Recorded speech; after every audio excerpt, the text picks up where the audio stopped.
આગળ વાત કરીએ આંકલાવના નવાખલ ગામમાં ગુમ થયેલી 6 વર્ષની બાળકી મામલે મોટો ખુલાસો। અંધશ્રદ્ધામાં બાળકીની હત્યા કરી મહીસાગર નદીમાં ફેંકી હોવાની કબૂલાત। બાળકીને નદીમાં ફેંકનાર અજય પઢિયાર બાળકીના કાકાનો જ મિત્ર નીકળ્યો છે। આરોપી અજય પઢિયારે પોલીસ સમક્ષ કબૂલાત કરી।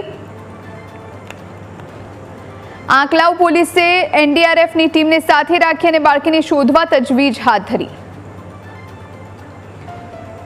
તો જે પ્રમાણે અંધશ્રદ્ધામાં બાળકીની હત્યા કરી દેવામાં આવી છે। આંકલાવના નવાખલ ગામમાં ગુમ થયેલી 6 વર્ષની બાળકી મામલે આ ખુલાસો। અંધશ્રદ્ધામાં બાળકીની હત્યા, મહીસાગર નદીમાં તેને ફેંકી હોવાની કબૂલાત। બાળકીને નદીમાં ફેંકનાર અજય પઢિયાર બાળકીના કાકાનો જ મિત્ર નીકળ્યો છે। આરોપી અજય પઢિયારે પોલીસ સમક્ષ કબૂલાત કરી। સંવાદદાતા યોગીન ફોનલાઈન પર જોડાયા છે। યોગીન, શું જાણકારી આ મામલે?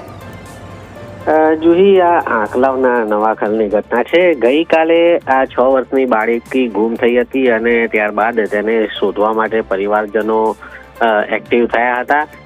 ઘણી બધી શોધખોળ કરી પરંતુ બાળકી મળી ન હતી। છેવટે ગામના જે સીસીટીવી કેમેરા છે તે સર્ચ કરતા એક યુવક આ બાળકીને લઈને જતો જોવા મળ્યો હતો। જ્યારે તેની ઓળખ થઈ ત્યારે ખબર પડી કે બાળકીના જે કાકા છે તેમનો મિત્ર છે અજય પઢિયાર નામનો યુવક, એ આ બાળકીને લઈને ગયો હતો। જે બાબતને પોલીસને જાણ કરતા પોલીસે અજય પઢિયારને રાઉન્ડ અપ કરી લીધો હતો અને ત્યારબાદ તેની પૂછપરછ કરતા જાણવા મળ્યું હતું કે તેણે આ બાળકીને આ રીતે હત્યા કરી નદીમાં ફેંકી દીધી છે।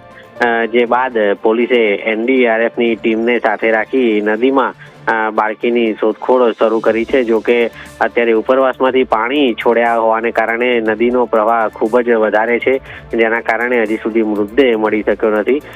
પરંતુ પોલીસે બીજી તરફ આજે અજય પઢિયાર છે તેની પૂછપરછ પણ શરૂ કરી છે। એવું માનવામાં આવી રહ્યું છે કે અંધશ્રદ્ધા પાછળ અથવા તો કોઈ કાળા ધાગા કે તાંત્રિક વિધિ કરવા માટે હત્યા કરી હોઈ શકે તેવું અત્યારે પ્રાથમિક તારણ સામે આવી રહ્યું છે। કારણ કે કોઈ એવી કોઈ અંગત દુશ્મની હોય કે એવી કોઈ બાબત ગ્રામજનો પાસે પણ અત્યારે નથી। જો કે પોલીસ શું તપાસમાં બહાર લાવે છે ત્યારબાદ જ સમગ્ર મામલો સ્પષ્ટ થશે। જોઈ યોગીના આભાર આપનો જાણકારી આપવા માટે।